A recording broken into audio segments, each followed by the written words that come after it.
Good morning and welcome to our next puzzle, circle based seating arrangement again. And here the twist is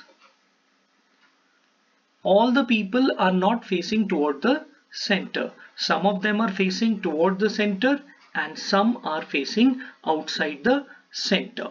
So this is our question. You can solve it at your own by pausing the video and later on you can catch me.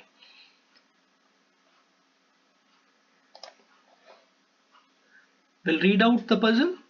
8 persons A, B, C, D, E, F, G and H are sitting around a circular table. A and B are facing toward the center while other 6 persons are facing opposite to the center. Yes, here now we have to be very careful while reading because and while drawing also, because people are now facing inside and outside. So please remember this aspect very clearly. So first clue that comes in our mind is A and B are facing toward the center. A and B are facing toward what?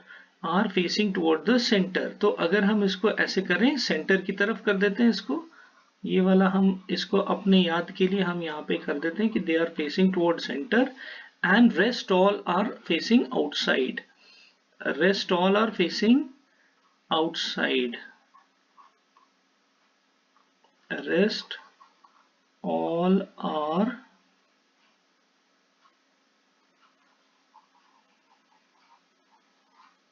facing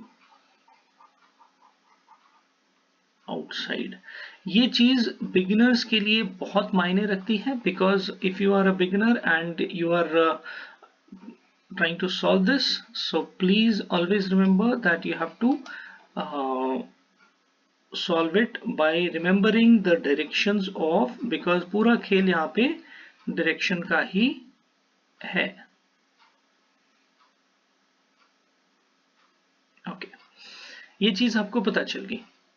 now अब हम इसके clues लिख लेते हैं ताकि clues से हमको idea होगा एग्जैक्टली कि क्या वो कहना चाह रहा है, जिससे आपको सॉल्व करने में मदद मिलेगी. First clue is A is sitting second to the right of H. So now A is sitting second to the right of H.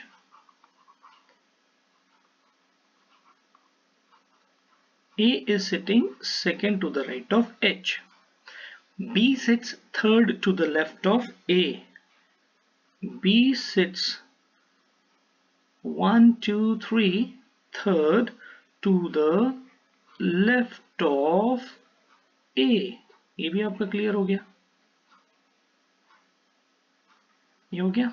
Next D sits second to the right of G. D sits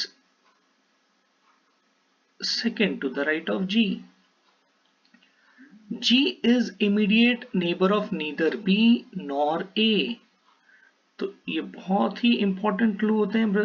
इसको आप friends, इसको आप बहुत ही तरतीब से लिखिए ताकि बाद में आपको परेशानी ना हो. तो G is not immediate neighbor of either A or B. E and F are immediate neighbors. ये F E भी हो सकता है. E and F are immediate neighbors and are facing outside. And are facing outside. तो इसको हम ऐसे कर सकते हैं. तो ये हमारा आउटसाइड हो गया. यहाँ पे देखिए हमने एक क्लू बनाया था, इसको हमने बनाया था इनसाइड.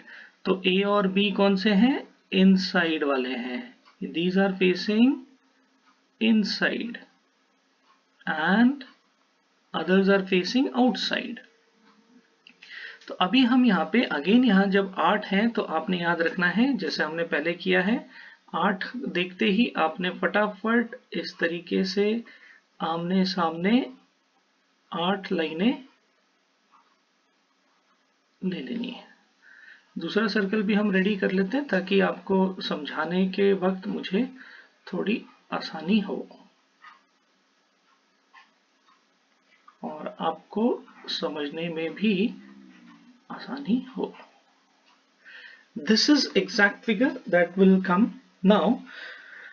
अब हम यहाँ पर देखेंगे कि जो क्लूज हैं, हमको क्लूज कितने दिए यहाँ पे इस बार इसने हमको क्लू दिए हैं 1 2 3 4 and this one is the fifth one. 5 clue दिए हैं। 5 क्लू में आप देख सकते हैं 1 और 2 का लिंक है, 2 का लिंक दिख रहा है, 2 और 4 का भी आपको रिलेट कर सकते हैं। तो 1 2 4 रिलेट हो रहे हैं और 5 और 3 इंडिपेंडेंट लग रहे हैं। तो अब हम शुरू कहां से करें? यहां पर देखिए कॉन्क्रीट हमको क्या पता है कि ए और बी इनसाइड देख रहे हैं, तो क्या हम ए और बी से शुरू कर सकते हैं? क्या हम शुरू कर सकते हैं? यस, हम लोग इससे शुरू कर सकते हैं। तो हम क्या करते हैं कि ए को हम इनसाइड फेस करवा के, ए आपका आ गया यहाँ पे, कंफर्म पोजीशन है, ओके। ए के लेफ्ट में 2 छोड़ के बी है, ए के लेफ्ट में 2 छोड़ के बी है, तो बी की क्या कंफर्म पोजीशन यहां आएगी? यस। और बी कहां देख रहा है? इनसाइड। दोनों इनसाइड वाले हमारे बन चुके हैं। अब ये सब कहां देखेंगे? All these people will look outside. Yes, so this is the condition. अगर हम नेक्स्ट कंडीशन भी ट्राई करें और उसको भी हम बना लेते हैं तो उससे आपको बहुत सुविधा होगी समझने में, और जो ब्यूटी ऑफ दिस क्वेश्चन वो आपको पता चलेगा कि किस तरीके से ये क्वेश्चन आपने अटेम्प्ट करना है जल्दी से। Okay,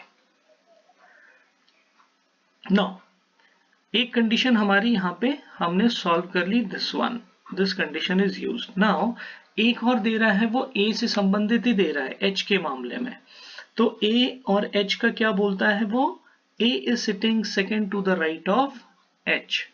A is sitting second to the right of H. तो अब आपका एच कहाँ पे आ सकता है?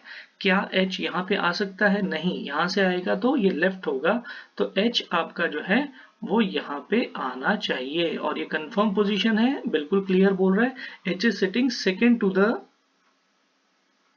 Right, A is sitting second to the right of H. तो ये वाली कंडीशन भी हमारी यूज हो गई, हो गया। नाउ अभी बहुत ही तगड़ा क्लू है, आप देखिए नेगेटिव क्लू से आप कैसे इसको निकालते हैं वो भी आप यहाँ पे सीख सकते हैं। तो अगर हम यहाँ पे H लिख देते हैं, इस कंडीशन को भी कंप्लीट कर लेते हैं।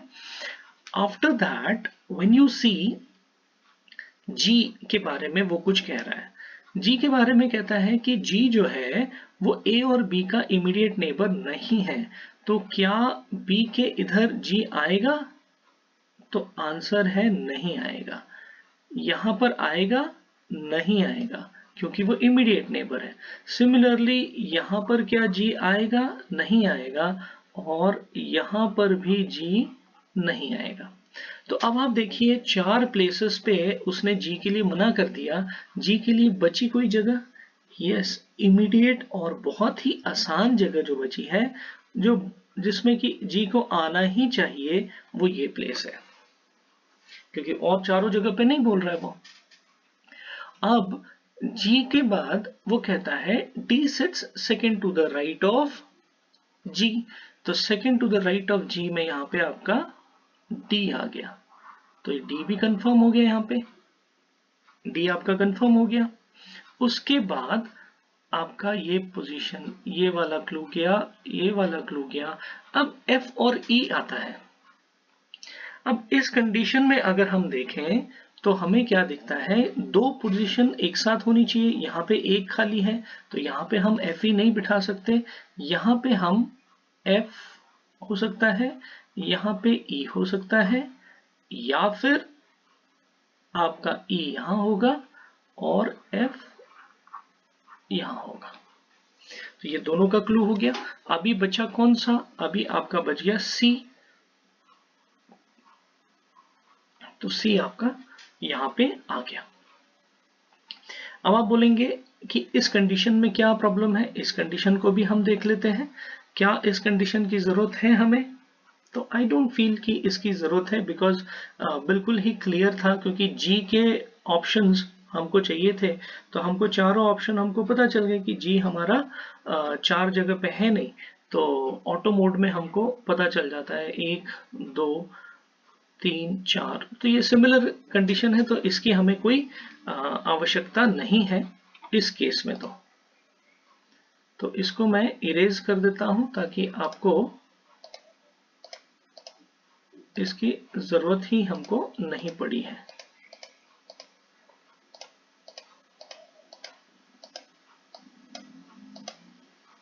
यस, तो एक ही कंडीशन से हमारा जो है ये सॉल्यूशन हो गया, और हम इसके थ्रू ही अभी आगे का क्वेश्चंस को सॉल्व कर सकते हैं।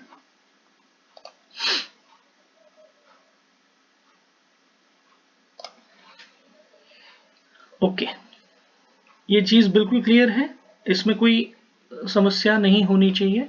यहाँ पे सिर्फ हमको ध्यान क्या देना है कि ये जो आपका इनवर्ड पॉइंटिंग है और आउटवर्ड पॉइंटिंग है, specially for the beginners, it is very important that they keep themselves alert while solving the questions when it is direction based, when somebody is looking inside and other people are looking outside, so it becomes very important for them, and so this is the way you have to solve this question. Second possibility की जरूरत नहीं है. Okay, so now we will see the questions based on it. These are the types of questions that are asked in the examination. आपका ज़्यादा वक्त puzzle solve करने में लग जाए कोई बात नहीं, बट जब आप उसको सॉल्व कर लेते हो, then you have to quickly come to the conclusions by looking at these puzzle, looking at these questions, वो बहुत important है. We'll take a red color so that we can. What is the position of C? What is the position of C with respect to D? अब आप देखिए, what is the position of C with respect to D? C आपका कहाँ है? यहाँ पर है, D यहाँ पर है. अब हम क्या बोलेंगे? With respect to जिसके बोला है उसके रिस्पेक्ट में हमको देखना होता है. तो with respect किसके बोला है? हमको D बोला है. तो with respect to D, C कहाँ पे है? 1 2 3, तो वो कहाँ पे है आपका? Third to the left. तो यहाँ पे हम लिखेंगे third to the left. Clear हो गया? Next is who is sitting to the immediate right of G? It is very clear, it is H. Who sits third to the left of G? So now in here, very careful, either E or F, either E or F. How many people are there between B and D? You have how many people? We have 3 people. Which pair represents immediate neighbor of C? So here you can see which pair is representing. It is being represented by B and G. So this was the puzzle for today, my dear friends. It is very important that you stay careful while solving the puzzle when some people are looking inside and some people are looking outside, and sometimes the examiner does not give the clue, and in that case you have to place them at position where both of them can occupy the same position. Like in this case here, E and F are occupying same position, and उनके बारे में कोई भी clue हमें नहीं दिया गया. So that's all for today. Thank you, friends. Please subscribe my YouTube channel, Bankers Reasoning. Thank you.